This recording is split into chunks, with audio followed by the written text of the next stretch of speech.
Bonjour à tous et bienvenue dans cette nouvelle édition des Matins du Sénat. Nous suivons aujourd'hui les travaux de la commission d'enquête sur le contrôle, la régulation et l'évolution des concessions autoroutières. Une commission d'enquête créée le 5 février dernier à l'initiative des sénateurs centristes et qui auditionnait cette semaine les représentants de l'autorité de régulation des transports. Dans le viseur des sénateurs, la question des prix, des péages et des avenants aux contrats de privatisation. Et cette autorité de régulation des transports qui contrôle seulement depuis 2016 l'activité des sociétés autoritaires, eh bien vous allez l'entendre, elle a déploré un manque de moyens pour effectuer leur mission de contrôle. Sans plus attendre, direction la salle Médicis pour suivre cette audition préparée pour Public Sénat aujourd'hui par Alice Bardot et Mathilde Nutarelli. Un petit élément de contexte, si l'ART existe avec les compétences en matière autoroutière aujourd'hui, c'est parce que le Parlement l'a voulu. Il l'a voulu en 2015 en réaction à l'époque à deux rapports qui avaient fait grand bruit, un rapport de la Cour des comptes et un rapport de l'autorité de la concurrence sur les concessions autoroutières qui notaient un certain nombre d'anomalies, je mets le terme entre guillemets, sans reprendre des termes très forts qui avaient été cités à l'époque dans ces deux rapports. Et le Parlement a souhaité, à l'occasion de la loi pour la croissance, l'activité et l'égalité des chances, dite loi Macron d'août 2015, faire en sorte que le régulateur des transports à l'époque, qui s'appelait l'ARAF, qui ne traitait que des questions ferroviaires, étende ses activités à la régulation et au contrôle des concessions autoroutières. Il l'a fait en lui donnant 3 types de missions différentes. J'essaye d'être synthétique, quitte à approfondir telle ou telle autre question. La première mission, c'est ce qu'on appelle la régulation des tarifs de péage, c'est-à-dire que chaque fois que le concédant, l'État, se met d'accord avec un concessionnaire pour des travaux nouveaux, une section nouvelle qui a des incidences dans un avenant ou sur le montant des péages ou sur la durée de la concession, l'avis de l'ARAFER est requis. Je dis de l'ARAFER, je devrais dire de l'ART, puisque depuis le 1er novembre dernier, nous sommes devenus ART avec d'autres secteurs de régulation des transports qui se sont ajoutés au fer et au rail et à la route. Premier champ, donc, celui de la régulation des tarifs des péages. C'est ce que nous avons fait, par exemple, sur le PIA. Je sais que vous avez évoqué le PIA et ces 43 opérations lors de l'audition que vous avez eue de la DGITM, de M. Balderelli. On pourra y revenir si vous le souhaitez, car c'est l'illustration d'une intervention importante de l'ARAFER. Le deuxième secteur dans lequel nous intervenons, c'est celui des marchés, les procédures de marché, procédures de passation et d'exécution des marchés de travaux, de fournitures et de services des concessionnaires.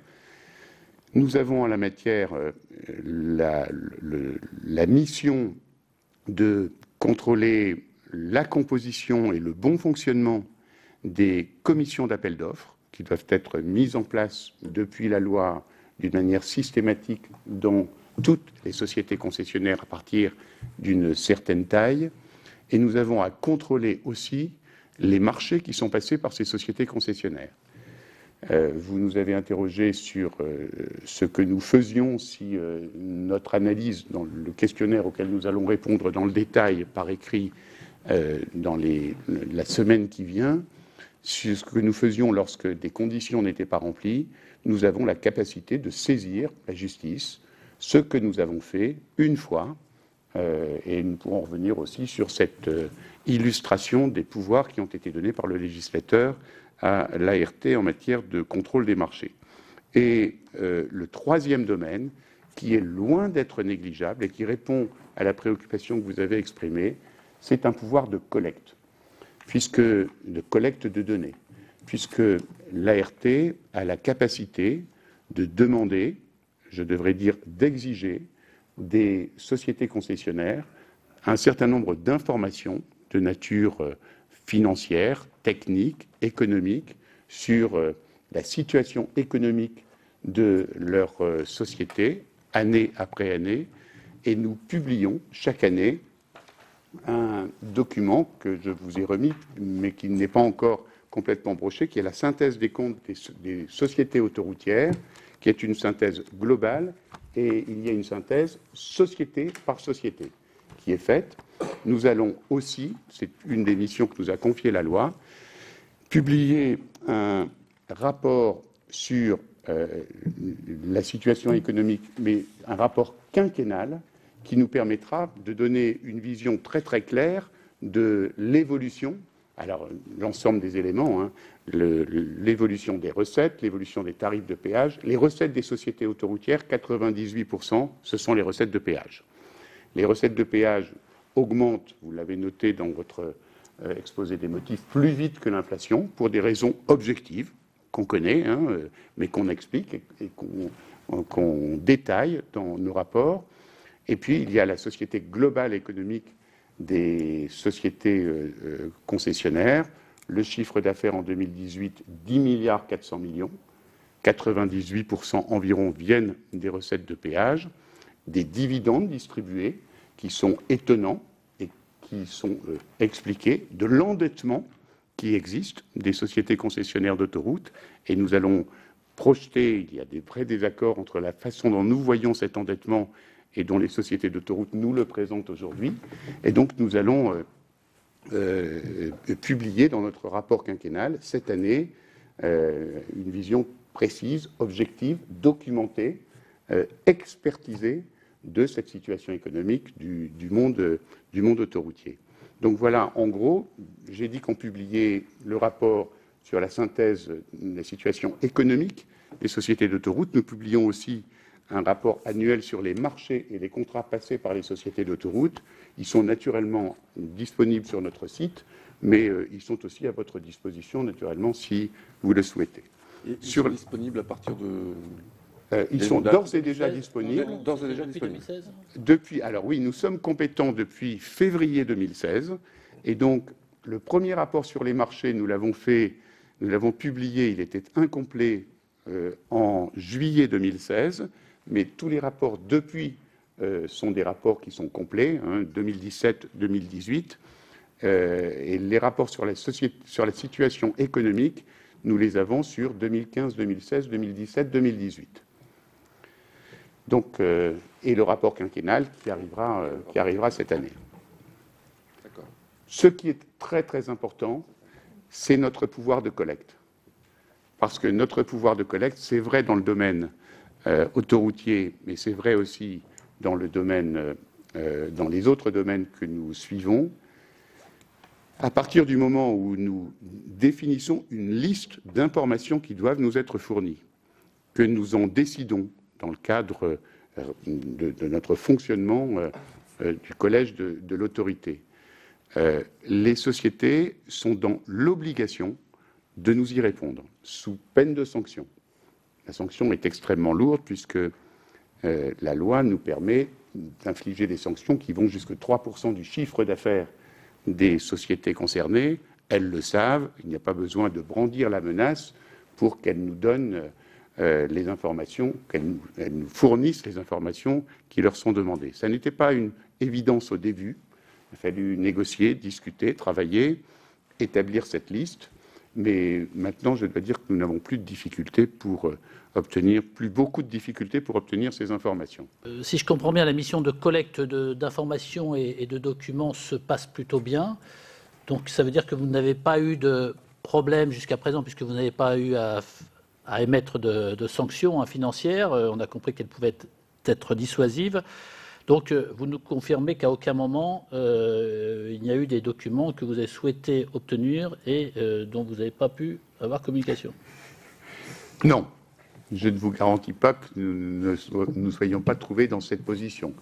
Mais la menace existant, le droit étant ce qu'il est, nos décisions ayant dans certains cas pouvoir de décision réglementaire, supplétive, de décision réglementaire, c'est un droit réglementaire supplétif, c'est-à-dire que c'est la force de la loi qui s'applique. Nous avons fini par obtenir ces éléments. Je dois dire qu'il y a eu une grande réticence au départ, car c'était complètement nouveau. On ne régulait pas, on ne contrôlait pas le domaine des des autoroutes, il y avait bien un dispositif de contrôle des marchés, mais qui ne pouvait obtenir aucune information. Donc à partir du moment où la loi nous a donné cette capacité d'aller chercher les informations, c'est vrai que on a choisi de le faire d'une manière pédagogique. Et donc, à plusieurs reprises, j'ai réuni les présidents des sociétés concessionnaires d'autoroutes, rencontré le président de l'ASFA, que je pense, l'Association française des sociétés d'autoroutes. Je pense que vous les rencontrerez dans le cadre de la commission d'enquête. Et progressivement, nous avons pu mettre au point le dispositif qui fonctionne aujourd'hui. Je dois dire d'ailleurs qu'il fonctionne même, je rebondis sur la réponse de ma secrétaire générale, peut-être trop bien, puisque nous avons à contrôler les marchés des sociétés d'autoroutes. Il y a plusieurs centaines de marchés par an. Un marché, ça peut être, si on se réfère à l'ancien monde, 1000 pages, 1200 pages. Ce n'est pas avec 8 collaborateurs, dont 2 qui sont plus particulièrement à s'occuper des marchés, qu'on peut contrôler quelques centaines de marchés par an. Et donc, le contrôle se fait d'une manière aléatoire, en choisissant bien les marchés que nous devons contrôler.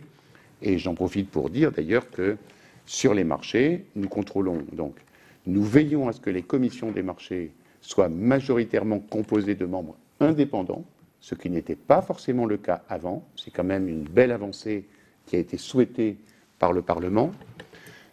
Nous veillons à ce que les règles de fonctionnement des commissions des marchés soient les mêmes pour toutes et respectées dans l'organisation et l'attribution des lots qui sont mis en concurrence.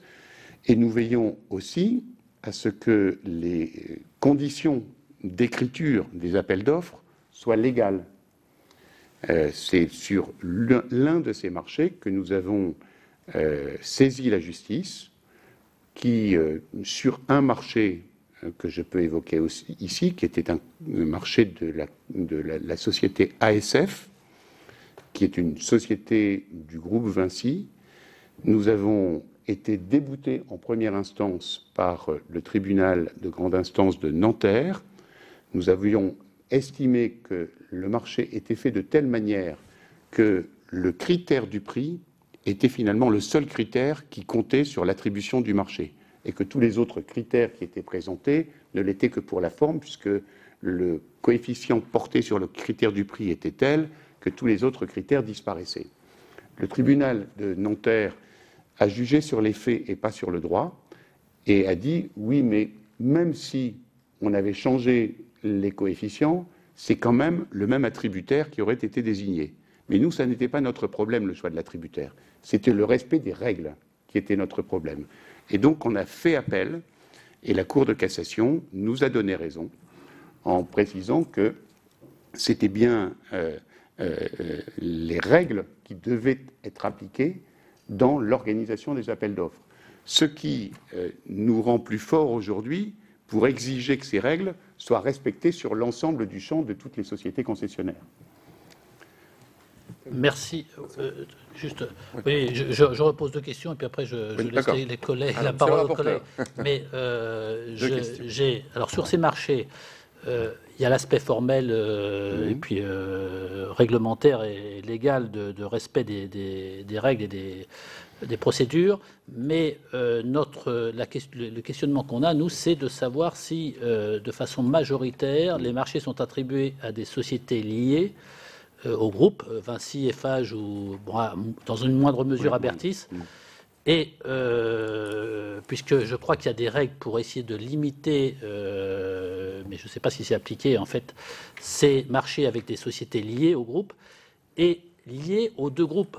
Quand je pense aux 2 groupes, c'est Vinci et Eiffage, parce que est-ce qu'il n'y a pas des marchés croisés, entre guillemets, et c'est ça, est-ce que vous contrôlez ça? Est-ce que vous contrôlez effectivement l'affectation des sociétés attributaires au groupe? Et comment on peut définir ces pourcentages? Est-ce que vous l'avez fait, et est-ce que vous l'avez fait globalement, comme je disais, Vinci et Eiffage, pour les uns et pour les autres? Et la deuxième question, excusez-moi, et puis après je laisse les collègues, mais c'est le contrôle des avenants. Les avenants, la DGITM, alors j'ai l'impression qu'il y avait à peu près 17 avenants depuis l'origine, à peu près sur chaque marché. La DGITM nous a déclaré, son sous-directeur nous a déclaré que tous les avenants étaient équilibrés. C'est-à-dire qu'il y avait d'un côté les travaux à réaliser et de l'autre côté une contrepartie. Et qui faisait que tous ces avenants, moi c'est ce que j'ai retenu de l'audition, c'est que tous les avenants étaient équilibrés. Est-ce que, à votre connaissance, c'est le cas? Est-ce que vous contrôlez cet équilibre des avenants? Est-ce que vous les avez? Est-ce que vous avez des détails? Parce que moi, ça m'intéresserait qu'on ait la synthèse de tous les avenants, depuis l'origine, depuis 2006, travaux et contreparties, souvent augmentation des tarifs. Oui, merci Monsieur le rapporteur. Je vais répondre à cette deuxième. Sur la première question, je dis deux choses et je laisserai Madame Druon vous donner les éléments un peu plus chiffrés qui sont en notre possession dans les études des marchés. La première chose que je voudrais dire, c'est que il faut être capable, je vais dire les deux choses en même temps, il faut être capable à la fois d'être particulièrement clair, on va l'être puisque nous publions les choses, et en même temps mesurer. Les travaux publics routiers organisés sur les 9200 km d'autoroutes en France représentent un peu moins de 3% du montant total des travaux publics et routiers réalisés en France chaque année. Et donc, ça ne change rien au problème, à la problématique de y a-t-il, oui ou non, des accords avec les sociétés liées. Mais il faut prendre cette mesure. Et la deuxième chose, c'est qu'il faut toujours mesurer, quand on prend les différents groupes de travaux publics et routiers, il faut toujours mesurer la part de travaux qu'elles font pour leur groupe, pour le groupe lié, avec la part moyenne qu'elles font sur l'ensemble des travaux routiers. Je veux dire que si une société du groupe Eiffage travaille pour les sociétés d'autoroutes, les sociétés concessionnaires de ce même groupe, et qu'elle fait 30% pour ce groupe, alors qu'elle fait en moyenne 30% pour l'ensemble des travaux routiers en France, il n'y a peut-être pas à s'inquiéter. Si elle est à 60 ou 70%, il faut regarder de plus près. Mais les chiffres, Madame Druon vous les donnera. Sur les avenants, chacun a sa vérité. Et je ne suis pas là pour dire que ce que pense la DGITM n'est pas vrai.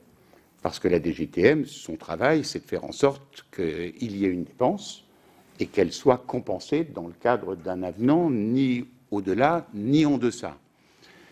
Le regard qu'on a apporté entre la préparation de l'avenant par le concédant avec le concessionnaire et sa signature est un regard qui porte sur 3 grosses étapes.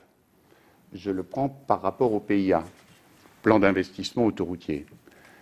La première chose que nous regardons, c'est les travaux ou les dépenses qu'on nous demande de compenser par une hausse de péage ou par un allongement de la durée. Est-ce qu'ils sont nouveaux ou est-ce qu'ils figuraient déjà dans le contrat initial? Et sur le PIA, il y avait 57 opérations qui étaient programmées dans le PIA, préparées par le concédant et les concessionnaires. Nous avons estimé qu'il y en avait un certain nombre, 8, qui étaient déjà inscrites dans les contrats initiaux. Qu'est-ce que ça veut dire? Ça veut dire que pour nous, ces 8 opérations, elles étaient déjà payées ou en cours d'être payées par les péages existants. Et qu'il était anormal de les faire payer par ou une augmentation du péage nouvelle ou une augmentation de la durée. C'est la première chose que nous regardons. Sur ce point, nous avons été suivis par le Conseil d'État et ces 8 opérations ont été retirées du plan d'investissement autoroutier qui a été signé. La deuxième chose que nous regardons, c'est cette opération est-elle utile et nécessaire? C'est la loi qui fixe à l'exploitation de l'autoroute. Sur ce point, nous avons estimé qu'un grand nombre d'opérations n'étaient ni utiles ni nécessaires.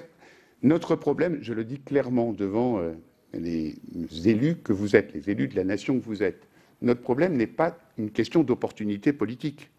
Si des maires, des présidents d'agglo, des présidents de département, des présidents de région veulent faire un échangeur à tel endroit parce qu'il y a une zone industrielle ou une zone d'activité qui se crée, on n'a pas jugé de savoir si c'est utile et nécessaire.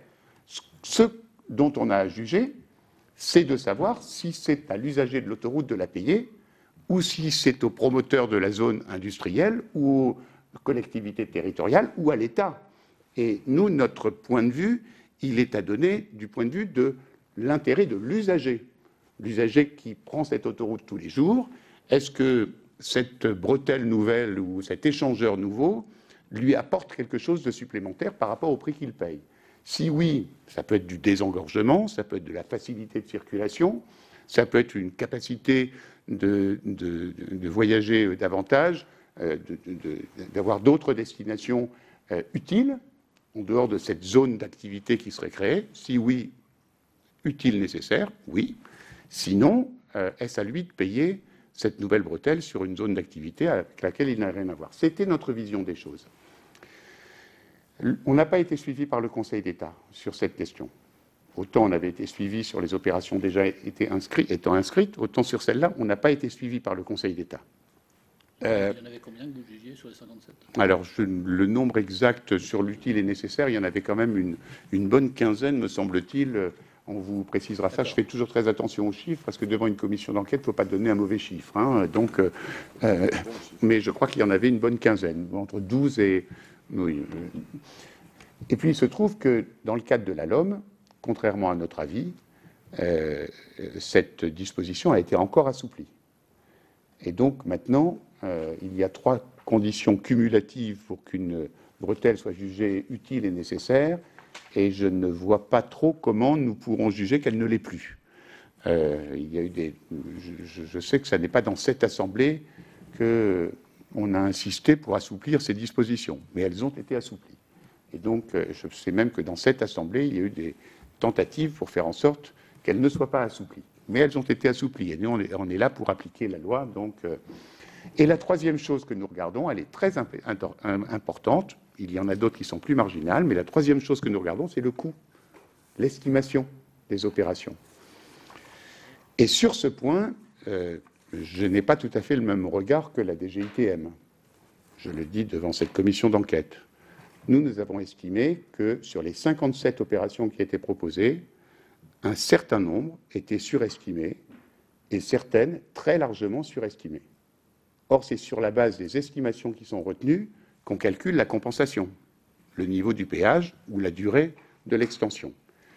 Et nous avions des référentiels entre la DGITM, les sociétés concessionnaires d'autoroutes et nous-mêmes, qui ne nous amenaient pas aux mêmes évaluations.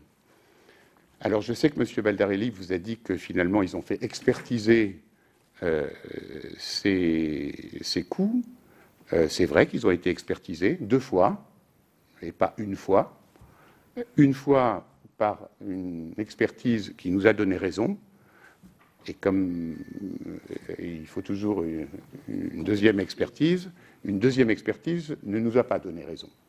Mais la vérité se verra dans la façon de réaliser le bilan complet de ces opérations. Et le bilan complet, ce n'est pas pour maintenant, puisque le PIA et les premières opérations sont seulement en train d'être montées aujourd'hui. Cela dit, on est passé de, en gros, les chiffres précis, Madame Druon vous les donnera, je ne vais pas prendre le risque, mais on est passé de 850 millions à peu près à 700 millions d'opérations, de 57 opérations à 43 opérations, à une hausse de péage moins forte que celle qui était prévue initialement, et un revenu assuré pour les sociétés qui était lui aussi en baisse par rapport à celui qui était prévu initialement. Donc, il y a une véritable utilité. Ce qu'a voulu le législateur en 2015, en donnant cette compétence à l'autorité, c'est de dire qu'il y a une inégalité de moyens entre les sociétés concessionnaires et le concédant. Le concédant n'a pas les mêmes informations et les mêmes moyens que les concessionnaires. Et donc, il faut un tiers neutre, expert, qui expertise l'ensemble de ces contrats. C'est ce que nous avons fait, et manifestement sur le PIA, ça a apporté un certain nombre de conséquences. Alors, sur les choses plus précises, peut-être, Madame Druon. Oui, alors, Les chiffres précis de la secrétaire générale. Oui, merci. Alors, je vais apporter effectivement des compléments aux deux questions du rapporteur. Et je vais me permettre juste un petit complément aussi sur la première question par rapport au pouvoir de collecte, parce qu'il y a une actualité récente, et c'est peut-être aussi le sens de la question du rapporteur. Effectivement, le président l'a très bien dit, franchement, les sociétés concessionnaires d'autoroutes transmettent vraiment assez facilement toutes les données qu'on demande, y compris financières.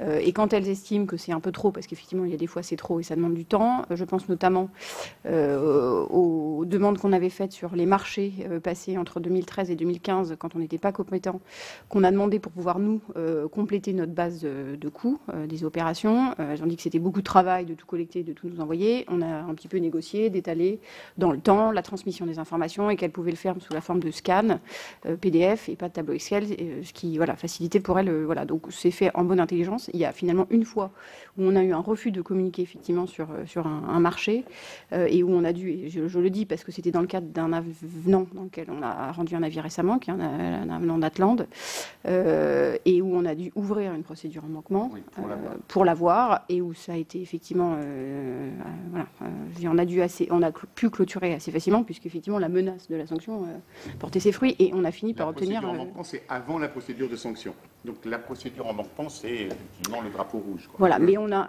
Chiffon rouge. C'était sur un marché... En manquement. Une procédure en manquement, voilà. Et qui, en fait, si on peut mettre en demeure, de mettre fin au manquement, et si c'est pas fait, nous, après, on peut saisir la commission des sanctions. Mais donc, voilà, on l'a agité une fois, le drapeau rouge, et ça a été, assez vite, ça s'est bien fini, on a eu l'information, et ça s'est clôturé. Donc ça, c'était, les petits compléments, parce qu'il y a eu une actualité, y compris dans le cadre d'un avis sur un avenant. Alors sinon, sur effectivement les marchés d'abord, et puis après on viendra aux avenants. Donc effectivement, l'autorité veille à l'exercice d'une concurrence effective et loyale. Alors, le premier biais, c'est déjà effectivement de s'assurer, le président l'a dit, que les commissions des marchés soient composées d'une majorité de membres indépendants et qu'elles ont des règles de fonctionnement qui sont soumises à avis conforme de l'autorité. Sinon, en cas de manquement, en fait, on vérifie les manquements aux obligations de publicité et de mise en concurrence. Donc voilà, on regarde vraiment, on s'attache à regarder vraiment le respect de ces obligations de publicité et de mise en concurrence. Et du coup, on regroupe un petit peu les manquements relevés. Alors il y a différents types de manquements. Le principal étant effectivement le fait de neutraliser les critères techniques avec et qui revient à utiliser en fait que le critère prix, et c'est le référé prix contractuel qu'on a fait une fois, et puis maintenant que la Cour de cassation nous a donné raison, on va peut-être pouvoir étudier l'opportunité d'en faire plus. En revanche, on n'a pas nous on s'astreint à vérifier vraiment le respect des règles de publicité et de mise en concurrence et de bon fonctionnement des commissions des marchés, mais on n'a pas au motif qu'on est sur un pourcentage trop élevé d'attribution à des sociétés liées à faire quelque chose. En revanche, on le dit, c'est-à-dire que chaque année, on publie un rapport sur les marchés et contrats passés par les SCA où on rend public ce chiffre. Et donc là, on est un peu dans ce que nous, on appelle ça la sunshine regulation, dans notre rôle justement de transparence, et par le fait de communiquer ces chiffres, ça peut... Juste si je peux vous interrompre là-dessus, dans le rapport, vous mettez les entreprises liées, les marchés, le pourcentage de marchés, par exemple, passé par Vinci avec des entreprises qui lui sont liées directement, mais pas avec des entreprises liées à Eiffage. Et inversement, je pense que le groupe Eiffage peut faire travailler des sociétés du groupe Vinci et inversement. Oui, tout à fait. Et ça, vous le marquez dans votre rapport. C'est pas aussi précis, mais on écrit sur la totalité des marchés. Alors on écrit les marchés passés par telle société avec ces sociétés liées. Ça nous a d'ailleurs valu dans la première publication à l'époque. Ni moi-même, ni Madame Druon n'étions en poste, mais c'est la première publication qui a été faite en juillet 2016, partielle, qui a montré qu'il y avait à l'époque un chiffre qui a fait réagir l'ASFA, 60% des marchés qui concernaient des entreprises liées. Aujourd'hui, quand on fait le point société par société, des sociétés avec lesquelles les marchés sont passés, et on fait un point global, celui que je vous disais tout à l'heure. Les sociétés du groupe Vinci, combien ont-elles, les sociétés du groupe Eiffage, les sociétés du groupe Bouygues, combien ont-elles sur le marché national et combien ont-elles sur le marché des autoroutes? Et on voit, vous parliez d'une obligation, il y a une obligation qui a été faite, qui n'est ni réglementaire ni législative, mais un peu contractuelle entre les sociétés d'autoroutes et l'État concédant au moment du PRA, de dire il y a un pourcentage qui doit être affecté à des entreprises locales, à des petites entreprises. Et ça aussi, on n'a pas à le vérifier, mais ou à le sanctionner, mais on essaye de le regarder à travers le PRA. C'est à peu près 50% du PRA aujourd'hui qui est en cours de réalisation seulement. Il date de 2015. Donc vous voyez, PRA, c'est le plan de relance autoroutier. Il y a le plan de relance et le plan d'investissement. Oui, le plan de relance était beaucoup plus significatif. Il faisait 3 milliards et demi, oui, c'est ça, un peu plus de 3 milliards. Et tandis que le PIA, il était un peu plus de 800 millions, il a été ramené à 700, oui. Alors, sur les chiffres, on vous les enverra par écrit. Peut-être juste quand même une précaution avant de les donner. C'est effectivement la réparation par groupe de travaux publics des marchés qui ont été passés par les sociétés concessionnaires donc, de 2007-2018, dont le montant est supérieur à 90 000 €. Mais c'est vrai qu'en cas de groupement, on donne le nom du mandataire. Et donc, bon, voilà, comme on n'a pas forcément la part réelle des travaux réalisés par chacun des sous-traitants, ça peut légèrement biaiser les chiffres. Donc, si effectivement on prend la part de marché attribuée par les sociétés concessionnaires du groupe Vinci, donc ASF, Cofiroute, Escota, à leurs entreprises liées. Sur les travaux, en 2017, on était à 60%, en 2018 à 32%. Sur les services, en 2017, 29% et en 2018, 6%. Et fournitures, 2017, 16% et en 2018, 6%. Et si on fait cet exercice sur les sociétés concessionnaires du groupe Eiffage, donc AP2R et AREA, à leurs entreprises liées, en travaux, en 2017, on était à 27%, en 2018 à 35%. Sur les services, les marchés de services en 2017 à 23% et en 2018 à 1%, et sur les marchés de fournitures en 2017 à 9% et fournitures en 2018 à 2%. Bon, globalement, vous avez un peu plus de détails effectivement dans le rapport, y compris vous avez les sociétés, j'allais dire un capitaux public. Enfin, voilà. Bon, après, il n'y a pas de grosses énormités si on corrèle ça à leur part de marché sur le secteur des travaux publics, voilà, en général. Mais ceci dit, nous, on n'est pas chargé d'émettre un avis quand on reçoit les marchés sur le fait que c'est attribué à une entreprise liée. On vérifie qu'il y ait bien le respect des obligations de publicité et de mise en concurrence. Et après, on ne peut que faire de la transparence chaque année en factuellement publiant les chiffres année par année. Donc, au titre, j'allais dire, de la bonne information et de la transparence pour tous. Mais voilà. Alors après, sur les compétences de l'autorité sur effectivement les projets d'avenant, comme on est compétents que depuis le 1er février 2016, en fait, l'autorité a rendu donc une première série d'avis en juin 2017 sur les avenants du plan d'investissement autoroutier. Donc ça faisait 7 avenants, donc il y a eu 7 avis. Après, on a rendu également un avis en 2018 sur un avenant donc, de la SCA TMB. Sur la compensation d'ailleurs de la hausse de la redevance domaniale. Et puis là, assez récemment, donc, on a rendu un avis sur un projet d'avenant de la société Atland. Donc effectivement, comme on n'a pas forcément vu tous les avenants avant, et notamment pas le plan de relance autoroutier, puisqu'on n'était pas encore compétent. Alors dans le détail, si on commence par le PIA, c'est ça on va passer la parole aux collègues. Eh ben, on vous enverra tout ça, mais effectivement, le président l'a très bien dit. La première vérification, c'est de savoir si ça ne relève pas d'une obligation contractuelle déjà prévue, et dans le PIA, il y en avait, et vous verrez le dernier avis Atland. On a aussi considéré que pour une partie de ce qui était prévu à l'avenant, il y a une partie qui était déjà dans les obligations contractuelles de base et qui n'avait pas été compensée. Et puis effectivement, une fois qu'on a fait le tri entre ce qui était déjà prévu au contrat et ce qui ne l'est pas, donc ce qui est légitime à être compensé par l'avenant, on va effectivement regarder ensuite les critères d'utilité, nécessité, et ensuite on va effectivement challenger les coûts, les recettes et le taux de rémunération. Bien. Voilà. Merci, Madame la Secrétaire Dernière chose sur les générale. coûts, quand même, je veux le dire. Allez-y. Pourquoi on n'est pas Président. d'accord? Pourquoi il y a des approches différentes? Le concessionnaire estime ses coûts. Naturellement, toujours avec une marge, c'est normal, lui, il prend un vrai risque. Le concédant se réfère à sa base de données des coûts. Je ne sais pas comment elle est faite, mais il a une base de données. Et nous, notre base de données, on l'a construit progressivement avec la réalité des marchés qui sont passés et que l'on a puisqu'on a à les contrôler. Donc, on est en train de faire un gros travail d'ailleurs de reconstitution depuis 2013, maintenant de tous les marchés passés par les sociétés d'autoroutes, pour savoir, depuis 2013, combien coûte un kilomètre d'enrobé, tout simplement, et comment ça évolue. Et on sait bien que c'est jamais la même chose en fonction de la conjoncture et qu'il n'y a pas au centime près la définition financière, économique d'un kilomètre d'enrobé. Mais on aura une base de données qui sera vraiment tout à fait construite et fiable par rapport aux estimations. Merci pour vos réponses. Une dernière précision avant de donner la parole à nos collègues dans la salle. Le rapport quinquennal sera disponible dans le courant du premier semestre 2020 ou... On espère pouvoir le finir d'ici la fin du semestre. Cela dit, vous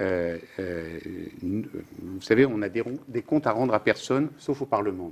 Oui. Et donc, si le Parlement nous demande des éléments qui sont travaillés dans le cadre du rapport quinquennal pour alimenter la réflexion de la commission d'enquête, la secrétaire générale sera à votre disposition pour vous fournir ce qu'il est possible de vous fournir. Toujours avec une réserve qui complexifie quelquefois un peu les choses, c'est le respect du secret des affaires, bien sûr, auquel nous sommes tenus, peut-être un peu moins une commission d'enquête, mais en tout cas, nous y sommes tenus.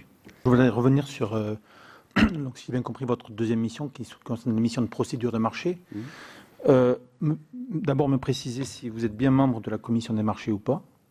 Je crois. Est-ce que vous faites partie en tant que tel? Non, pas du tout. Non. Deuxièmement, est-ce que vous considérez que vous avez les moyens aujourd'hui d'assurer votre mission de suivi et de contrôle des marchés, notamment avec, si j'ai bien compris, 8 personnes qui font partie de l'ART pour suivre les marchés? Est-ce que vous avez les moyens humains, j'allais dire, suffisants pour assurer cette mission? Et puis, deuxièmement, sur le périmètre, le champ d'intervention, parce que si j'ai bien compris, ce ne sont pas l'ensemble des marchés qui passent sous vos contrôles possibles. Et vous avez cité que vous avez saisi la juridiction compétente une seule fois, si j'ai bien compris, pour avoir une précision. Est-ce que vous considérez globalement, à ce stade, que vous avez les moyens véritables de contrôler et d'assurer votre mission de contrôle des procédures de marché? Voilà, Monsieur le Président. Ensuite, ce sera notre collègue Michel Vullien qui prendra la parole. Mais, votre réponse, Monsieur le Président. Oui, là encore, on vous donnera les chiffres. Les moyens humains, on ne les a pas. Mais dans tous nos secteurs de régulation, on est très heureux, on a une immense confiance de l'exécutif et du Parlement.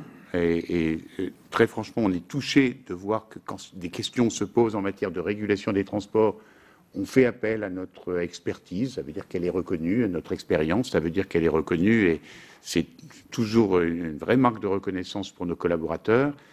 Mais c'est vrai que lorsqu'on demande des moyens humains, c'est d'ailleurs bizarre qu'une autorité indépendante dépende de l'exécutif pour obtenir ces moyens humains. On a eu une écoute partielle, parce qu'on a beaucoup insisté, jusqu'au dernier jour de l'écriture du PLF, du projet de loi de finances, pour avoir 7 postes de collaborateurs supplémentaires. 9 Oui, 9. Oui, 11. Je savais qu'il y en avait 2 en plus, parce que comme notre collège va être élargi de 2 vice-présidents, on nous prend 2 postes d'équivalent temps plein sur nos 2 vice-présidents, donc c'est 9 postes de collaborateurs. Mais on nous donne en plus la régulation aéroportuaire, la RATP, le Grand Paris Express, l'ouverture des données de la mobilité et la billettique. Et tout ça, on nous dit, voilà, vous faites tout ce que vous avez à faire, plus les autoroutes. Donc on n'a pas... plus on aura de moyens, plus notre contrôle sera efficient. On a saisi une seule fois, on a fait un référé précontractuel. C'est une fois, mais il est super important.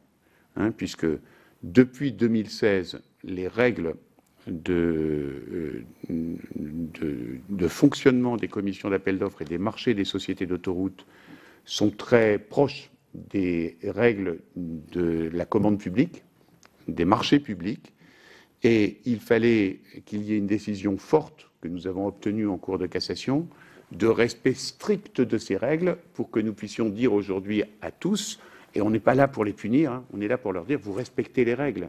Donc, ils savent, maintenant, dans toutes les sociétés d'autoroute, que ces règles, elles sont impératives et qu'on a la capacité de sanctionner si jamais elles ne sont pas respectées. Nous, on ne participe pas. Qui ça? Les sociétés d'autoroute? Ils avaient le sentiment qu'il pouvait se passer de respecter cette règle qui faisait qu'il y avait différents critères et qu'il ne fallait pas en neutraliser certains par les coefficients qu'on donnait à d'autres. Et que la règle du mieux-disant pouvait être systématiquement utilisée. C'est vrai qu'il ne faut pas faire de procès d'intention, mais quand on est un très grand groupe, on obtient plus facilement, on tire plus facilement les prix que quand on est un petit groupe. Bon, et qu'il y a différentes façons d'aborder la question de la rédaction des marchés. Maintenant, il n'y en a plus qu'une seule, c'est en respectant les règles. Donc, ça, c'est pas le qualitatif est plus important que le quantitatif. Nous ne faisons pas partie, fort heureusement, des commissions d'appel d'offres. Notre indépendance est totale. C'est la DDCRF qui fait partie de toutes les commissions d'appel d'offres qui participent aux commissions d'appel d'offres. Tout à fait, effectivement. On n'est pas membre des commissions, mais la DGCRF y assiste, elle n'est pas membre non plus, mais elle y assiste, et on travaille en bonne intelligence. Enfin, on a des échanges réguliers avec la DGCRF et on travaille en bonne intelligence. Alors, quand même, juste pour vous rassurer, donc effectivement, s'il y a 8 collaborateurs sur le secteur autoroutier à la direction métier, ils sont 5 à l'unité sur le contrôle des marchés. Et pour vous nous donner quand même une idée du volume et de comment on priorise, parce qu'effectivement, on ne les contrôle pas tous, et comment on priorise, en gros, on est destinataire de 400 à 500 marchés par an. Et du coup, on a décidé de faire porter la priorité sur du coup les marchés qui présentaient un enjeu en termes concurrentiels, et donc notamment les marchés de travaux ou les marchés devant être attribués à une entreprise liée. Donc voilà, ça c'est prioritaire. Ensuite, on regarde aussi les projets de marché sur, j'allais dire, en fonction du marché considéré, notamment sur tout ce qui est distribution de carburant par rapport aux aires de service qui peuvent aussi avoir leur importance. Et donc si on prend l'exercice de l'année 2018, sur les 412 marchés qu'on a reçus et les 12 avenants qui nous ont été soumis, on a pu mener une analyse détaillée sur 79 d'entre eux, ce qui fait à peu près 25% des marchés reçus. Mais je vous dis en priorisant effectivement les marchés qui sont attribués à des sociétés liées ou ceux où il y a des prestations bien spécifiques ou des catégories de prestations bien spécifiques, comme par exemple la distribution de carburant. Voilà. Si je comprends bien, votre fonction est parfaitement comparable avec quelque chose que l'on connaît bien dans nos communes et communautés de communes, pour les avoir pratiquées et les pratiquer encore, qui s'appelle le contrôle de légalité. Ça me semble tout à fait parallèle. Et dans le contrôle de légalité, alors les jargons sont différents. Ce que vous appelez procédure de manquement, chez nous on appelle ça un recours gracieux, avant que ça se termine devant le tribunal administratif. Deux choses m'ont interpellé dans ce que vous avez dit tout à l'heure, et qui montrent quand même, en me rappelant La Fontaine, qu'on se hâte avec lenteur. Chère madame, quand vous nous dites que la réponse que vous font les concessions d'autoroute à la demande de transmission de documents sur des PDF, que c'est long, que ça va être compliqué, vous dites ça à un cheval de bois, il vous donne un coup de pied. Or, personne, et ce n'est pas votre travail qui est remis en cause, hein, je ne me permettrai pas, mais personne ne vous permet d'avoir le bras armé en disant « nous voulons ces documents ». Parce qu'à l'heure où nous on parle tous les 4 matins de la dématérialisation, osez dire que ça prend du temps. C'est-à-dire qu'au contrôle que vous exercez, l'entreprise en question va vous dire bah, « écoutez, revenez dans quelque temps, là c'est difficile, la secrétaire Madame Michu n'est pas là, et on va… » Sincèrement, on est dans un autre monde. L'autre sujet qui me paraît surréaliste, quand on sait à quelle époque ont été montés ces contrats, et je fais toujours un parallèle avec ce que nous vivons, nous, puisqu'on est ici dans l'Assemblée des territoires, on sait parfaitement évaluer, ça s'appelle même un bordereau de prix, que nous sommes obligés de constituer dans des communes, même tout petites, quand nous voulons passer un marché qui s'appelle un marché à bon de commande ou un marché à bail. Nous sommes obligés de remplir un bordereau de prix que l'on doit donner, bien évidemment, au sacro-saint contrôle de légalité pour ne pas se faire taper sur les doigts. Et je vois là qu'on ne serait pas capable d'évaluer le kilomètre, voire même le mètre carré d'enrobé pour une autoroute. Non, mais de qui se moque-t-on? Sincèrement. Donc la question que je vous pose très simplement, est-ce que vous avez les pouvoirs de faire accélérer ces contrôles et donner les moyens qu'il faut? Quand je vois que l'État réduit les moyens, ou en tout cas vous donne des tâches supplémentaires, ce qui correspond exactement à la même chose, pour être certain que ça n'aille pas trop vite. Et la question, elle est peut-être difficile pour vous d'y répondre aussi brutalement, mais des millions de personnes se la posent. Avez-vous réellement les moyens et sentez-vous réellement une volonté d'aboutir à un contrôle qui soit un contrôle encore plus rigoureux que celui que vous faites? Merci pour la question. Alors, un petit rappel, nous avons quelques petites contraintes horaires. Donc, je vais vous demander d'avoir... Les questions sont précises, mais d'avoir des interventions courtes, des réponses courtes et précises, et tout comme les questions. Comme nous nous sommes engagés, d'ailleurs, au début de cette audition. Bien, vous avez la parole, Madame la Secrétaire Générale. Merci beaucoup. Je vais essayer de faire concis. Alors, déjà, deux choses. Le parallèle avec le contrôle de légalité, il vaut pour voilà, les missions qu'on a sur le contrôle des marchés. Il ne vaut pas sur l'avis qu'on a à rendre sur les projets d'avenant ou nouveaux contrats, puisque c'est qu'un avis simple. Et il ne vaut pas non plus sur, j'allais dire, voilà, la partie installation annexe à caractère commercial, où le concédant, avant de donner l'agrément, effectivement, nous saisit, et où c'est aussi un avis simple. En revanche, cet avis simple est quand même important, puisque c'est un petit peu le pouvoir de la parole et de la transparence. Déjà, alors voilà, on pense qu'il est utile au Conseil d'État, puisqu'on est sous les projets d'avenant au nouveau contrat de concession, on est saisi avant que le Conseil d'État voilà, lui-même examine le décret voilà, approuvant cet avenant au contrat de concession. Et donc, on dit déjà que c'est utile au Conseil d'État. Et force est de constater que voilà, sur le PIA, sur les 8 opérations dont on avait estimé qu'elles relevaient déjà de vocation contractuelle, on a été suivi. On se le dit, puisqu'elle ne figure plus dans, voilà, dans ce qui a été approuvé en 2018. Et donc, quelque part, cet avis simple, il sert quand même, et il sert quand même à dire les choses. Voilà, et au moins au Conseil d'État. Après, sur la partie installation annexe, cet avis simple, après, le concédant peut décider de donner ou pas l'agrément. Et sur un certain nombre d'avis défavorables qu'on avait donnés à, justement, l'attribution de l'installation annexe à caractère commercial voilà, à une société, quand le concédant, donc la DGTM, délivre quand même une fine l'agrément, c'est assez nouveau, mais maintenant, et c'est notamment une des nouvelles obligations de la LOM, il doit justifier de pourquoi il a quand même donné l'agrément malgré l'avis défavorable de l'autorité. Voilà, donc ça a été inscrit dans la LOM, et effectivement, voilà, la DGTM a pris voilà, ça doit être motivé. Il y a le droit de dire non à l'autorité, de nous faire ça, mais il doit dire pourquoi. Voilà. Après, sur voilà, le contrôle des marchés, où là, c'est plus effectivement le contrôle légalité, ben, voilà, on est longuement revenu dessus tout à l'heure, sur ce qu'on regarde, ce qu'on peut regarder. Alors, si, sur le pouvoir de collecte, on peut sanctionner. Hein, donc, on aurait pu effectivement dire, ben non, mais nous, on n'accepte pas de rallonger les délais. Ça faisait partie un petit peu des relations voilà, qu'on voulait avoir avec les SCA, sur cette collecte précise qui est lourde, d'étaler sans tout de suite aller, j'allais dire, au bazooka et à procédure manquement. Donc, on l'a fait de façon voilà, partenariale. On a les informations. En revanche, là où vous avez raison, ça, on rattrape le passé pour constituer notre base de données. Oui. Sur l'avenir, on va faire en sorte que les marchés puissent être saisis directement de façon dématérialisée et nous alimenter du coup directement notre base de données sans intermédiaire. Donc, et ça, c'est acté voilà. Maintenant avec les SCA. Tout à fait. Donc, ça va dans le sens de ce que vous... Et ça va dans le sens de ce que vous... Voilà. Mais quand on leur a demandé depuis 2013, là, pour eux, ils ont dit c'est un travail considérable, etc. Bon... Un grand changement. C'était un grand changement. Oui. C'était un très grand changement. Merci pour les réponses. Christine Lavarde et ensuite Olivier Jacquin.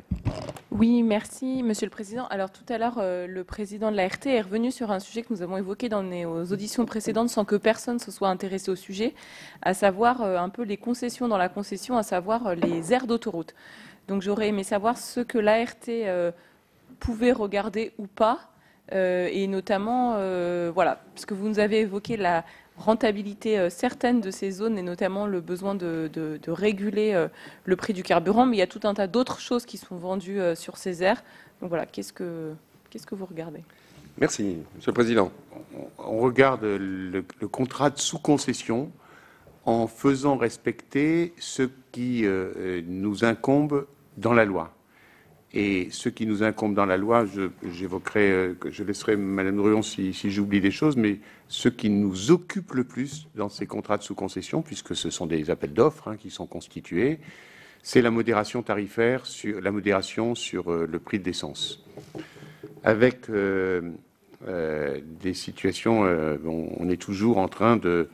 il y a toujours des règles qui sont fixées dans les réponses aux appels d'offres ou dans les appels d'offres qui prennent comme référence le prix de la station juste après ou le prix de la station juste avant.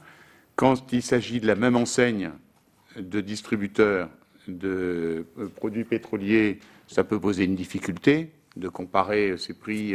Et donc, on est toujours sur des examens, sur des recherches de méthodologie qui nous permettent d'aller le plus loin possible.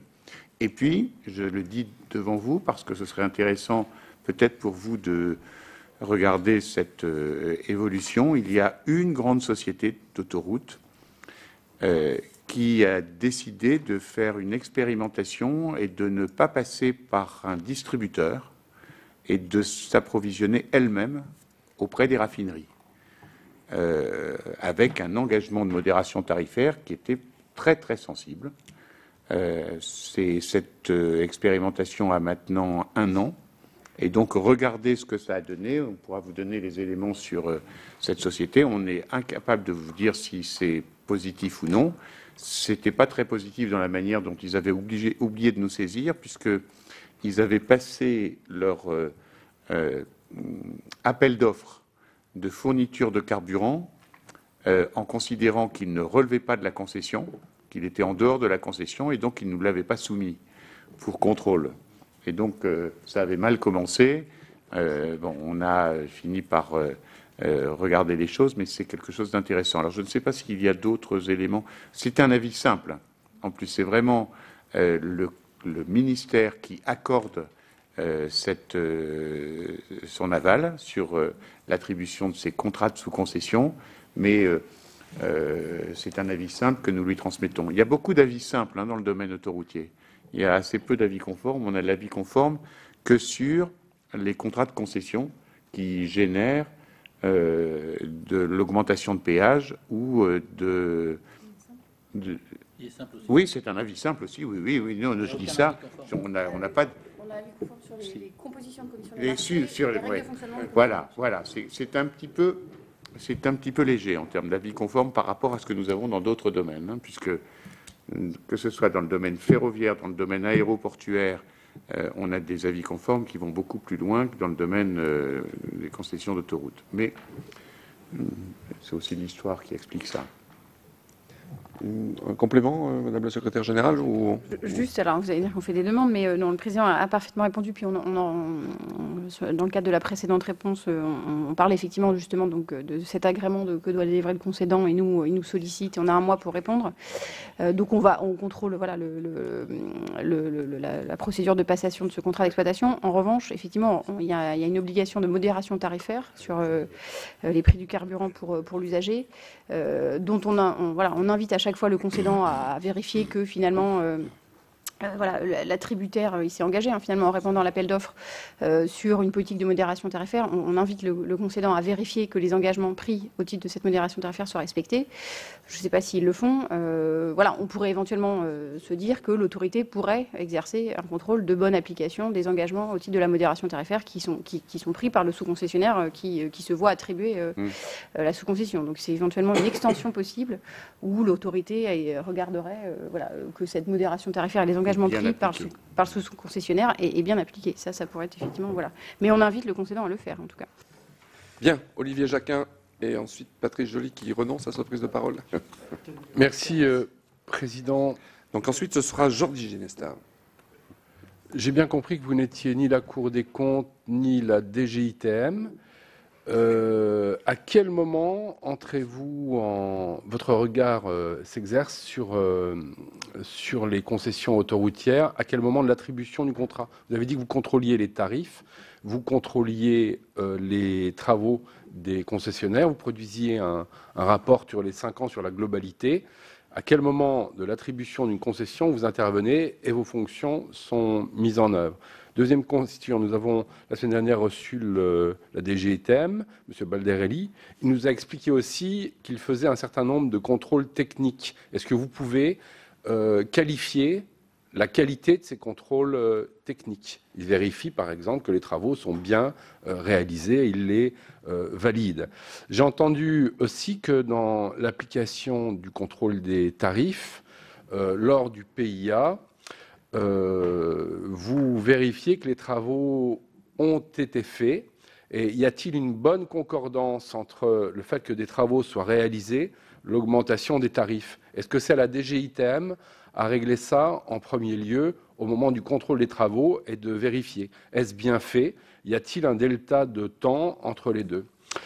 Comment considérez-vous les moyens de l'État dans sa dispersion pour effectuer toutes ces missions de suivi, d'évaluation, de contrôle des concessionnaires et de garder aussi sa fonction de stratège? Je me permets une parenthèse, j'ai visité les chemins de fer britanniques dans le mode de gestion anglo-saxon et le ministère des Transports, là-bas, rien que pour le ferroviaire, a des centaines d'agents, proches de 1000, qui ne s'occupent que de l'attribution des marchés, du contrôle et de la bonne exécution. Et effectivement, quand ça ne va pas, les contrats, ils sautent d'un coup, d'un seul. Je sais qu'on n'a pas cette capacité-là et qu'on n'est pas anglo-saxon, ce qui n'est pas une mauvaise chose non plus. On est plutôt latin. Quatrième question sur vos moyens.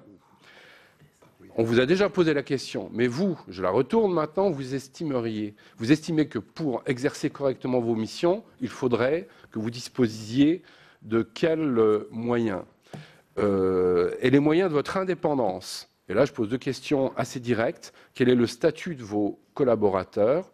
Avez-vous subi des pressions directes ou indirectes? Je parle bien, là, dans le cadre de notre mission concession autoroutière. Autre question, vous avez évoqué des dividendes, je crois que vous avez qualifié d'important, mais je crois que le terme c'était étonnant ou étonnant, hein, c'est ça? Alors, pourquoi ça étonnant? Devrait-il, par rapport à quoi sont-ils étonnants? C'est quoi? C'est un jugement de valeur? Est-ce que vous avez des données par rapport à ça? Ma dernière question, je suis très long. Quels seraient les 3 points d'amélioration que vous apporteriez au système actuel? Bien, merci Olivier Jacquin. Donc les réponses courtes. Il nous reste après deux collègues à poser des questions. Donc Jordi Ginesta et M. Patrick Chaise. Je vais le faire vraiment d'une manière très, très courte. Je suis sûr que M. Jacquin m'en excusera. Mais à quel moment on intervient? On intervient quand la négociation entre l'État et le concessionnaire est faite. C'est-à-dire que l'État négocie un avenant avec le concessionnaire. Quand l'avenant est écrit, le projet d'avenant est écrit, on nous le soumet. C'est à ce moment le projet. Et là, on donne un avis qui, comme on le disait à l'instant, ce n'est pas un avis conforme, c'est un avis simple. Et l'État tient compte ou ne tient pas compte de l'avis. Contrôle technique, nous n'avons aucune compétence en la matière. Sur les contrôles techniques, j'ai vu que M. Balderelli a évoqué ces contrôles techniques, et c'est très bien qu'ils soient faits, mais nous ne sommes pas compétents.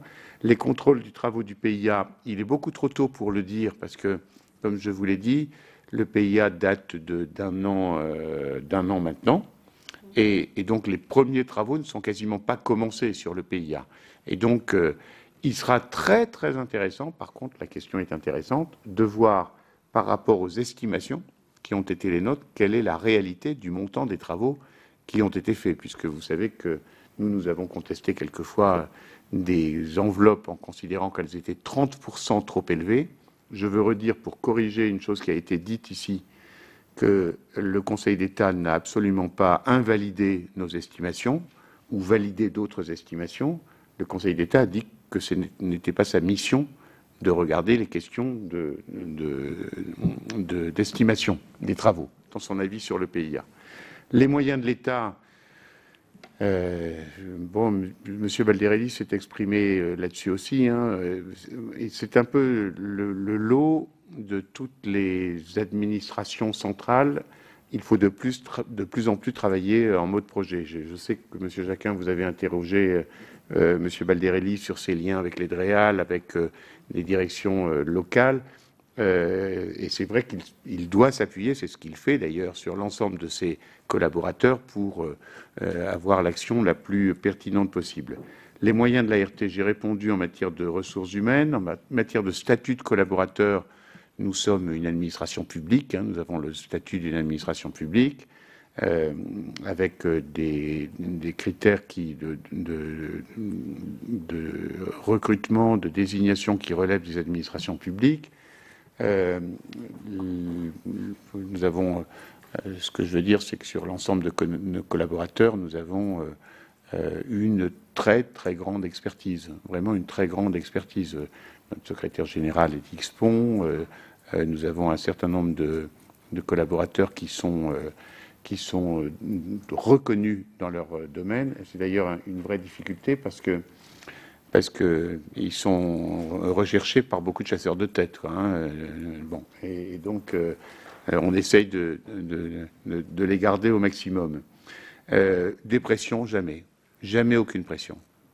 Moi, je n'ai connu aucune pression depuis que je suis président de l'ART. J'ai entendu des expressions de mécontentement, de satisfaction quelquefois, mais de pression pour une décision, jamais. Et donc, je ne le crois pas. Et je crois avoir fait le tour. Dividendes, oui, j'ai dit les dividendes qui peuvent paraître étonnants. C'est ce que j'ai dit, hein. Et ensuite, j'ai expliqué pourquoi. Parce qu'il y a d'un côté les dividendes et de l'autre côté tout ce qu'on doit prendre en compte en termes d'endettement, d'investissement. Après, c'est le choix des actionnaires de décider ce qu'ils font sur leur courbe de désendettement et sur la part de leurs dividendes qu'ils affectent ou non à ce désendettement, hein. Et c'est pour ça que ce sera intéressant dans notre rapport quinquennal de voir la chiffre réelle de la courbe de désendettement des sociétés concessionnaires, en sachant qu'elles ne seront par définition pas toutes dans la même situation, puisque les sociétés dites historiques, celles qui sont les plus anciennes, ont naturellement une situation de désendettement a priori beaucoup plus confortable que les sociétés nouvelles, et donc qui amortissent le plus gros de leurs investissements dans les premières années. Donc on verra ça dans le rapport quinquennal avec intérêt. Merci. Donc, qui sont incomplètes sur les moyens de l'État. Monsieur Jacquin, il ne faut pas être incomplet. Alors, hein. Non. Sur les moyens de l'État. Rapide, parce que j'ai rappelé tout à l'heure une contrainte horaire. Il nous reste deux. Est-ce que vous estimez que l'État a les moyens de sa politique en termes de contrôle et d'évaluation? J'ai mal compris aussi la réponse sur le statut des collaborateurs. Vous êtes administration publique, donc ça relève de la fonction publique d'État ou ça apparenté? Non, c'est privé. Alors, Madame Druon. Bien, des précisions. Je vais apporter des précisions sur ces deux questions. Alors, sur le statut des collaborateurs, déjà, on est effectivement une autorité publique indépendante, mais on a une proportion majoritaire de contractuels, donc des gens qui viennent du privé, et on n'a qu'une vingtaine de fonctionnaires détachés, donc ça fait à peine 25%. Donc, ce sont essentiellement des gens qui viennent du privé, qui sont en contrat de droit public chez nous. Donc là, après, il y a tout un tas de dispositions, des décrets de 86 sur la fonction publique qui s'appliquent, mais je veux dire, ce sont essentiellement des contractuels, donc en contrat de droit public, pour partie, effectivement, donc des juristes, donc on a des avocats, des économistes, y compris qu'on pique, entre guillemets, à d'autres régulateurs sectoriels, voilà, certains peuvent venir de la CRE, de l'ARCEP, voilà, donc, mais finalement, il y a peu de fonctionnaires détachés, et c'est essentiellement des contractuels sous contrat de droit public. Voilà pour le statut, donc, autorité publique indépendante, donc nous, on est doté de la personnalité morale, qui donc fait qu'on est responsable encore plus de nos avis et décisions et de publications. Sur les moyens de l'État, c'est pas l'autorité de savoir si l'État a assez de moyens. En revanche, il y a des choses qui interpellent le régulateur. Quand nous, on nous soumet un projet d'avenant et qu'on considère qu'une partie relève de l'obligation contractuelle déjà existante, Ça nous interpelle. Donc voilà, est-ce que l'État, voilà, je sais pas moi, l'a vu, l'a pas vu, a assez de juristes pour le voir. Voilà. Donc en tout cas, ça nous interpelle clairement. Quand nous, on estime qu'une partie est déjà prévue dans l'obligation contractuelle existante au titre du contrat et des avenants successifs signés, et que donc ça n'a pas été compensé par une hausse supplémentaire de péage au titre de cet avenant, ça nous interpelle.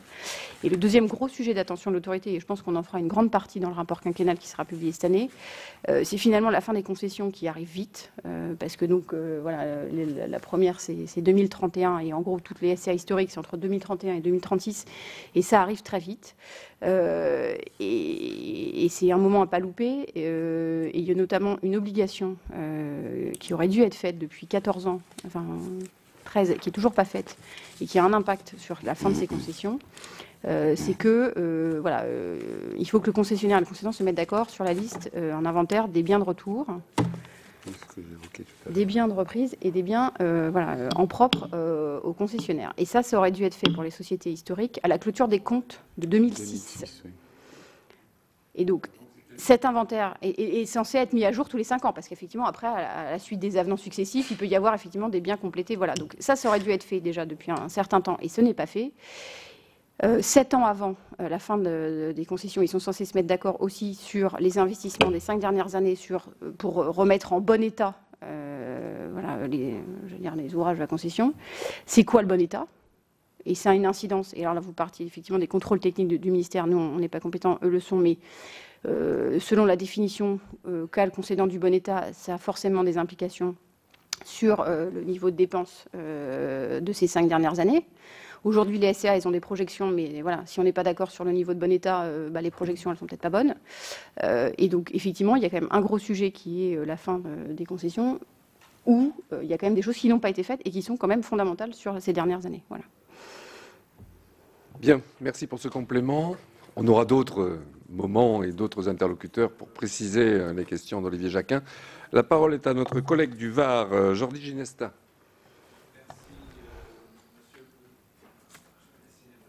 Merci, Monsieur le Président. Merci, Monsieur Roman, Madame Druon. Moi, j'ai une question simple.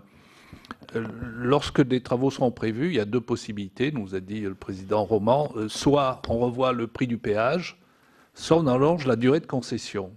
Alors ça, je trouve ça extrêmement favorable pour les sociétés d'autoroutes, parce que finalement, avoir inventé des avenants glissants, ça signifie qu'il n'y a jamais la fin de la concession pour un ensemble autoroutier au même endroit, au même moment. Donc comment relancer à ce moment-là un appel à concurrence, ou comment l'État peut-il dire « je reprends la concession tel jour, telle heure ». C'est absolument impossible, puisque les tronçons d'autoroute n'auront pas la même fin le même jour. Donc je pense qu'il faudrait peut-être supprimer cette belle invention de l'avenant glissant.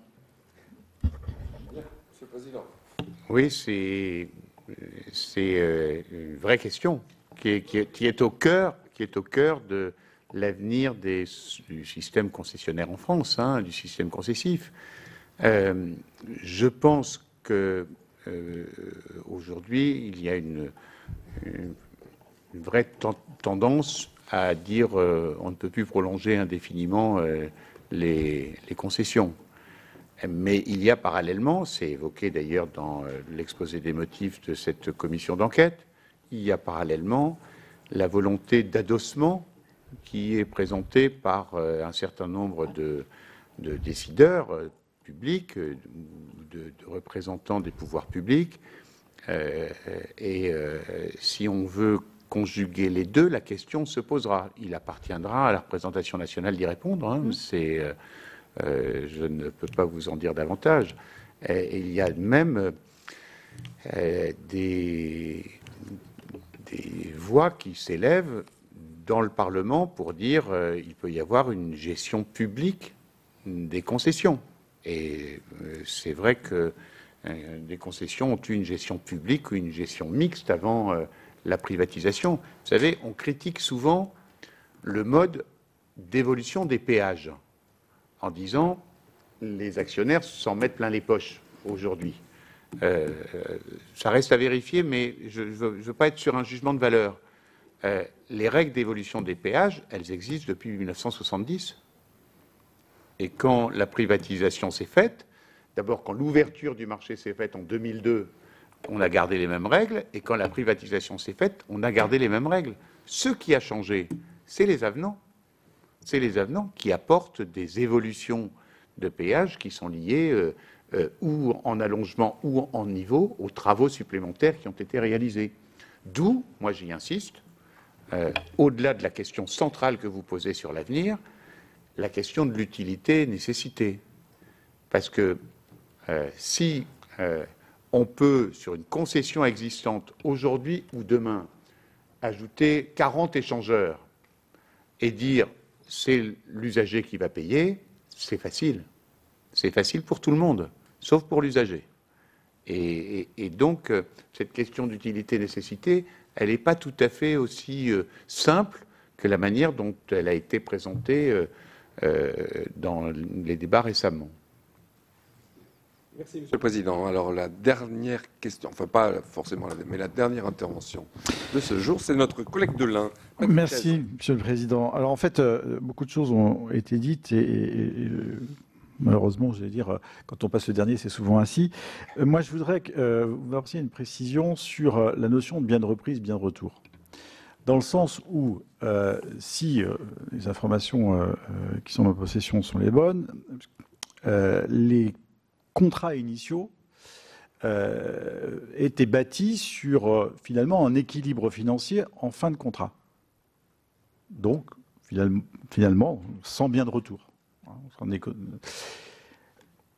Avec les avenants, on a donc là aussi une logique de dire on va prolonger la durée de la concession pour éviter ces biens de retour.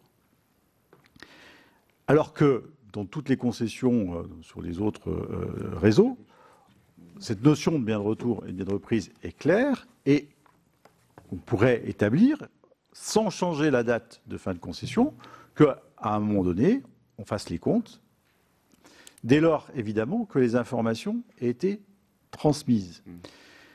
Quel est votre pouvoir aujourd'hui, justement, pour imposer aux concessionnaires le fait de donner ces informations?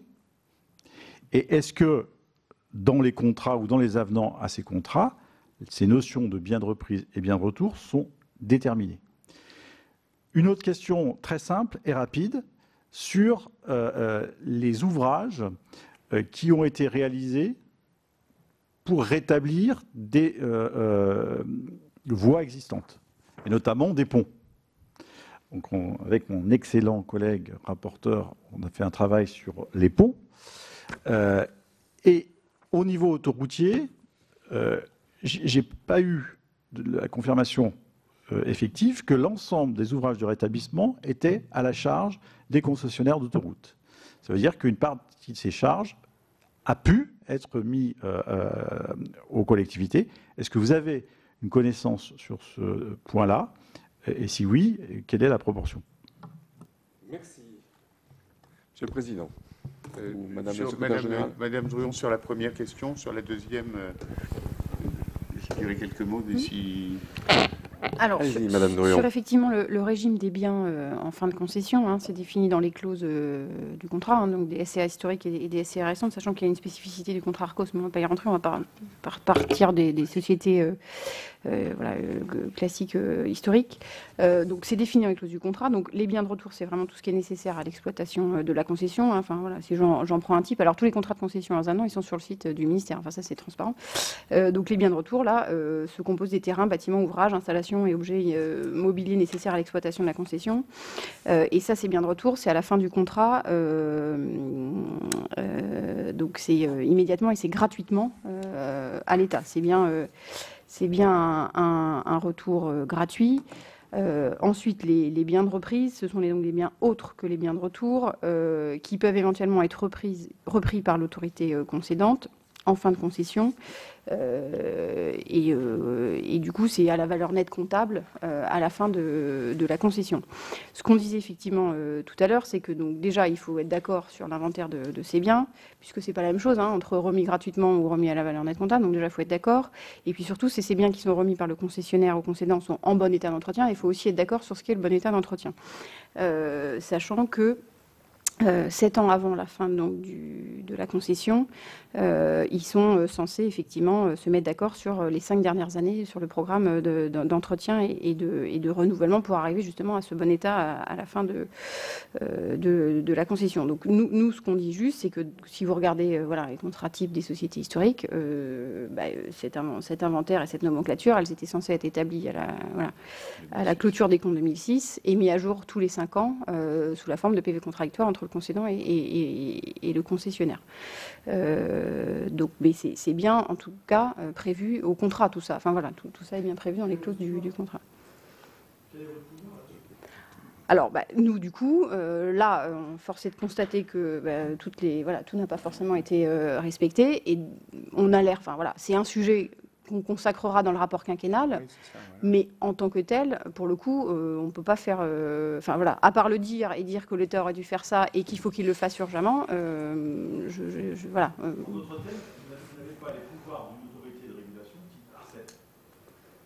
Alors, on a des pouvoirs sur un certain nombre de choses, mais là, sur ça, à part le dire, et considérer que finalement, le fait de le dire et d'être transparent, ça a un certain effet. Non, mais oui, je prolonge. Nous, je répète, on a les pouvoirs que le Parlement nous a donnés. Et dans les missions que nous donne le Parlement, elles peuvent toujours évoluer, y compris sur des questions de suivi de la vie des concessions. Puisque c'est de ça qu'il s'agit. Des rendez-vous manqués, 2006, des rendez-vous à venir qu'il faut blinder 7 ans avant la fin des concessions, le suivi de la vie d'une concession et du respect de la recherche de l'équilibre qui est fixé en début de concession, ça pourrait très bien être le rôle d'un régulateur. Ce n'est pas le cas aujourd'hui, mais il y a quand même une chose que je veux vous dire sur notre pouvoir. Nous, on a un pouvoir d'alerte permanent, puisque nos rapports, on a une obligation, une seule, c'est de les adresser chaque année à l'Assemblée nationale et au Sénat. Et chaque année, on envoie nos rapports, l'ensemble de nos rapports, au président du Sénat, au président de l'Assemblée, on les double au président de la commission d'aménagement du territoire et développement durable au Sénat, à la commission de développement durable et d'aménagement du territoire à l'Assemblée, et à tous les parlementaires qui nous le demandent. Parce qu'il y a des éléments qui sont des pouvoirs d'alerte, mais ils sont aussi publics. Nous, c'est des choses qu'on fait en toute transparence. On n'est pas là non plus pour faire de la communication. Donc, moi, j'essaye, je le dis en permanence, de faire un point de presse, quelquefois 2 points de presse par an pour attirer l'attention sur les questions, mais il n'y a que la presse spécialisée qui est intéressée par tout ça. Mais le pouvoir d'alerte auprès des parlementaires, en dehors des commissions d'enquête, moi nous sommes prêts, les membres du collège, les collaborateurs de l'autorité, à les faire valoir d'une manière permanente.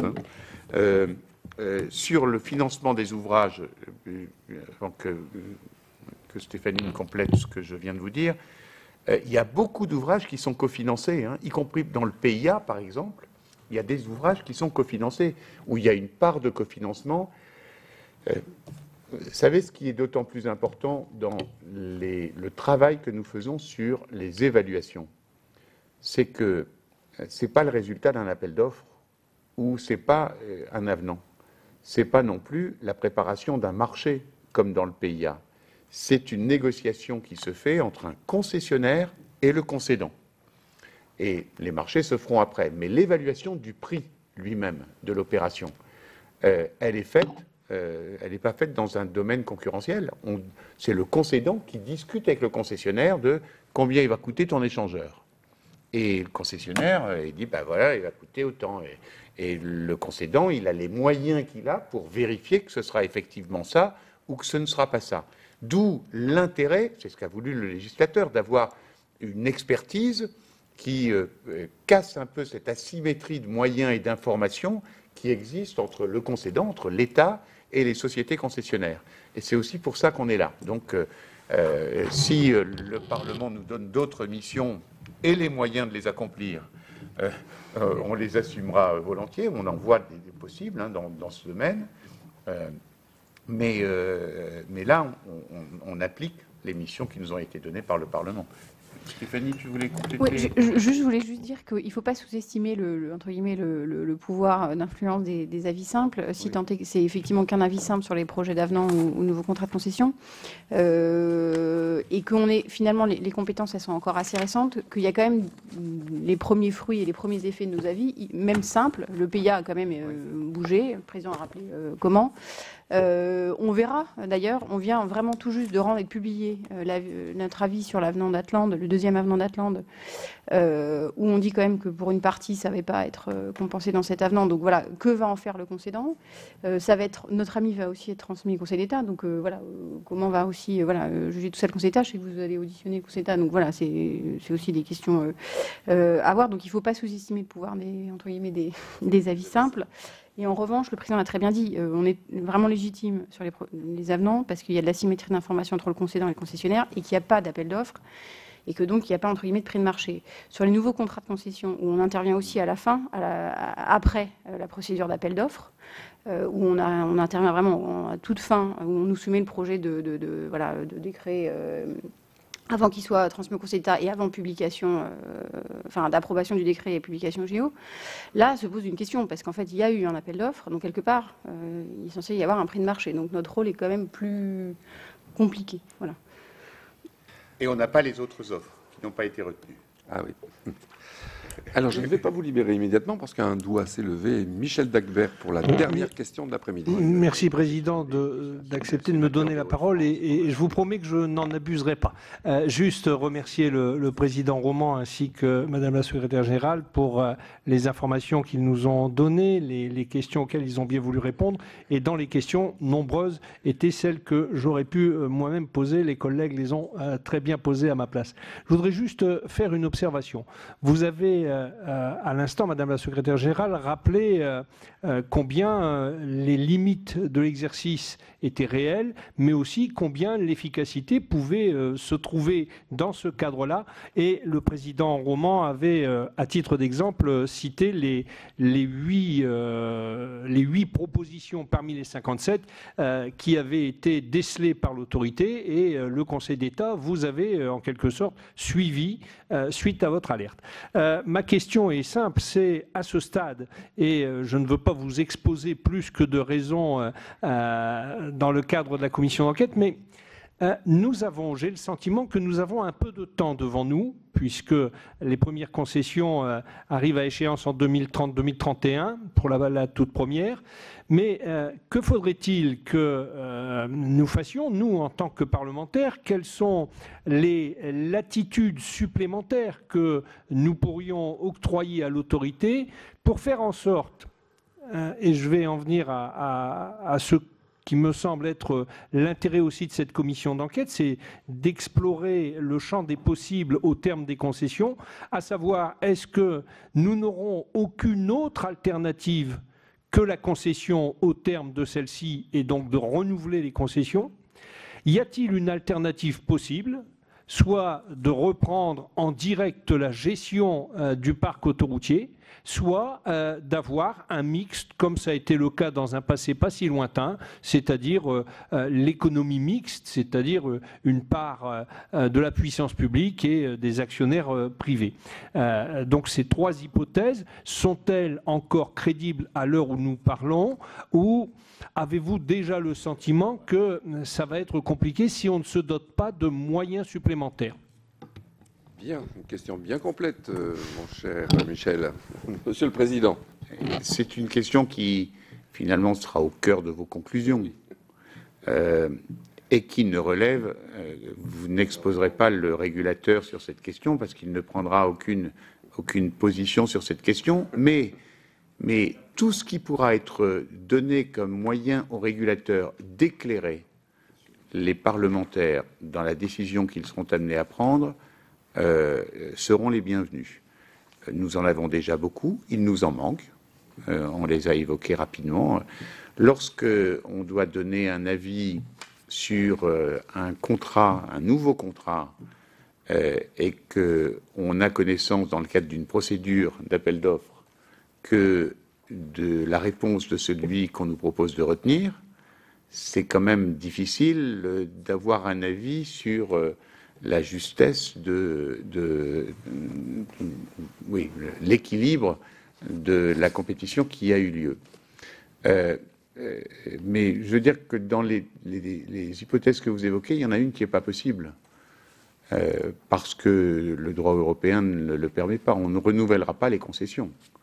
On les remettra en appel d'offres, mais on ne renouvellera pas les concessions. Et fort heureusement, parce qu'il faudra tirer les leçons de tout ce qu'on aura vu comme défaut ou comme qualité dans les contrats qui ont été signés pour 60 ou 70 ans. Hein. D'un côté, il y a un concessionnaire qui prend tous les risques, et de l'autre, il y a un concédant qui paye tous les risques. Mais après, il faut trouver combien on paye les risques, parce que les risques, c'est pas le concédant qui les paye, c'est l'usager finalement. Et donc, moi j'ai entendu une multitude de propositions qui consistaient à dire peut-on mesurer les risques à 20 ans en avance? Quand la privatisation a eu lieu en 2006, personne n'imaginait la crise de 2008. Et les sociétés concessionnaires, quand on leur fait le reproche de faire des beaux chiffres et des belles progressions de chiffre d'affaires, nous disent oui, mais il nous a fallu presque 10 ans pour rattraper le trafic poids lourd de 2008 après la crise de 2008. Bon, c'est sans doute vrai, mais ça veut dire que est-ce qu'il ne faut pas dans les contrats de concession des clauses de revoyure, des clauses de partage, des clauses... Bon, tout ça, ce sont des questions, je suppose, que vous aurez à examiner au fur et à mesure de l'avancée de vos travaux. Mais c'est pour ça que c'est très intéressant d'avoir une commission d'enquête sur ces questions. Voilà pour cette audition que vous avez pu suivre sur notre antenne. Pour plus d'articles de la rédaction, n'hésitez pas à consulter notre site publicsénat.fr. C'est la fin de cette édition. Merci à vous de l'avoir suivi. Très bonne suite des programmes sur les chaînes parlementaires.